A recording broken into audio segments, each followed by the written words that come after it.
everybody, it's me, Cam, back with another episode of Burns' Garage.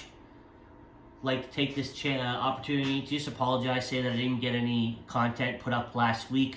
I'm going to be starting a new job, or I have started a new job, and it's getting, just having to get adjusted to that situation.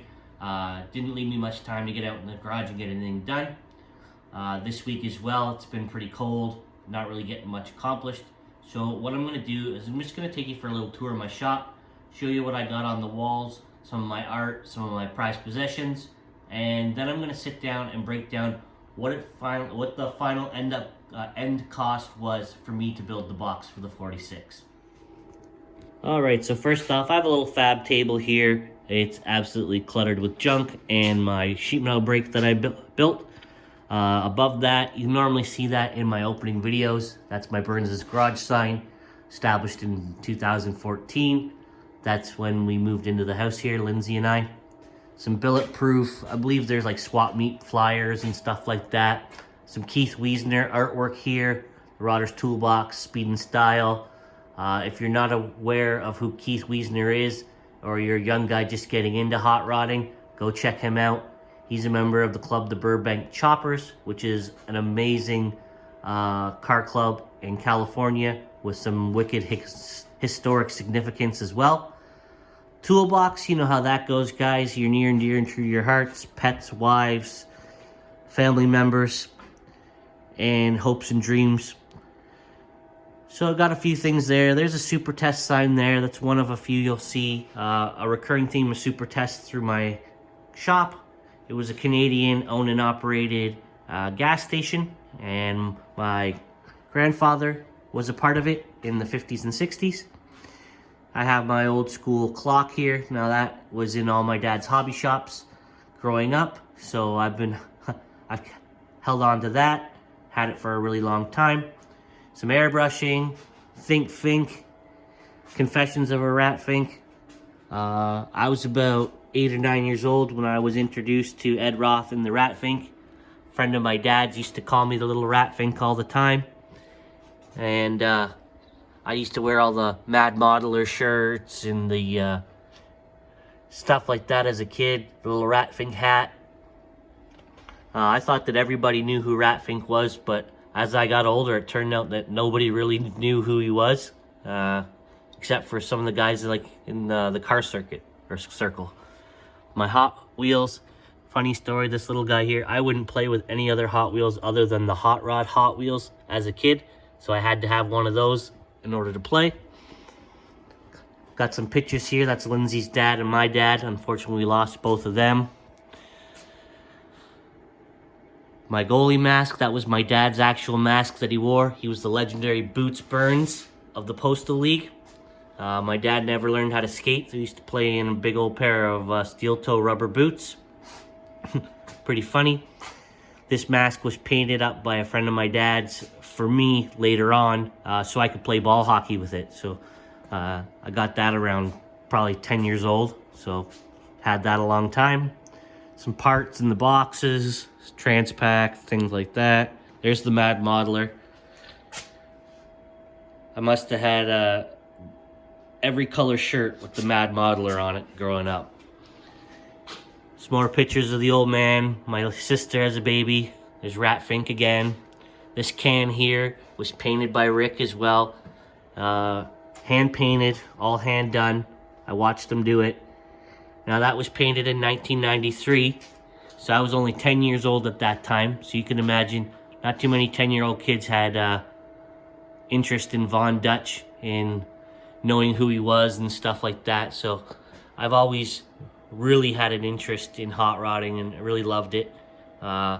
Here's my dad's local jacket, 288.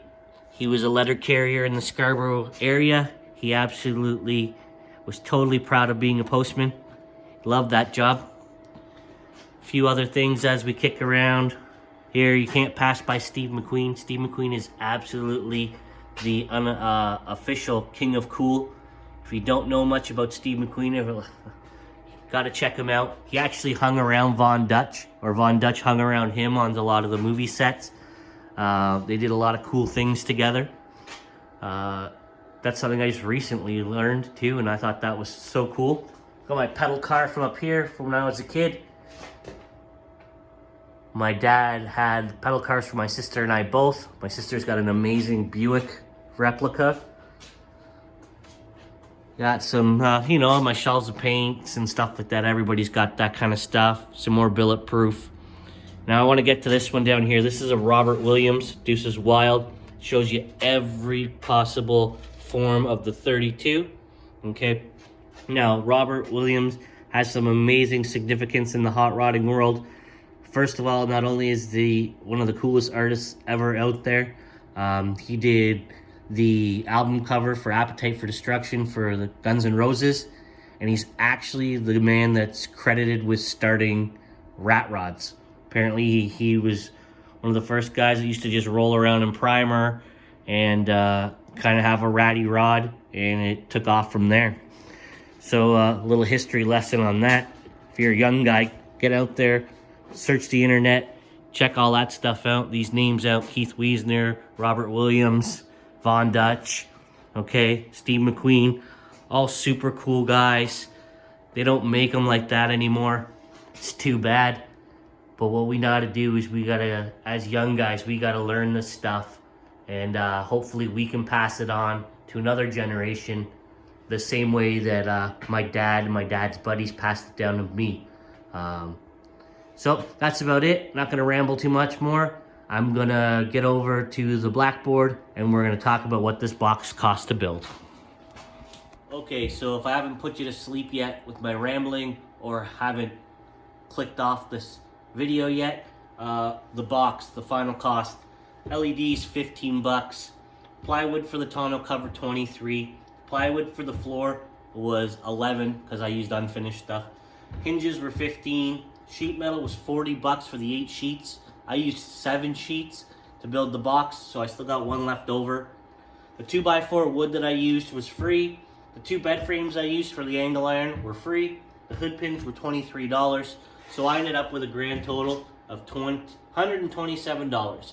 When I was searching the internet, Marketplace, Kijiji, things like that, people were asking on average $300 for 2 box sides. I did not have that. So as I sit right now, $127 into it, I feel very good about my decision to build my own. Not only do I have it to the dimensions that I wanted, and to the style that I wanted, I think overall with a few little details that I'm going to add to it, it's going to look pretty vintage and just bang on for the truck. So here's one last detail that I've added to the tailgate of the truck. That's a big Chevy logo and spear there. I believe that it might have came off, I don't know what it came off, to be honest. I got it from my father-in-law, and I used to have it sitting or bolted to my toolbox, but I realized that it would look a lot better on the back of my truck. So there's that, and we're gonna go around the front here. I need some help or opinions, guys. The steering box. Should I set that all up before putting the motor in, or should I wait to get the motor in and then set up my steering?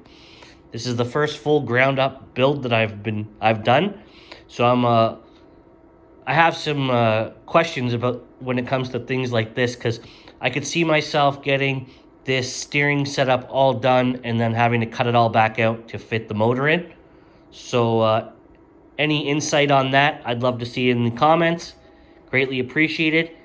Thank you very much for watching my channel. And again, I'm going to try to push out as much content as I can in the next little bit. So stick around and see how this pans out.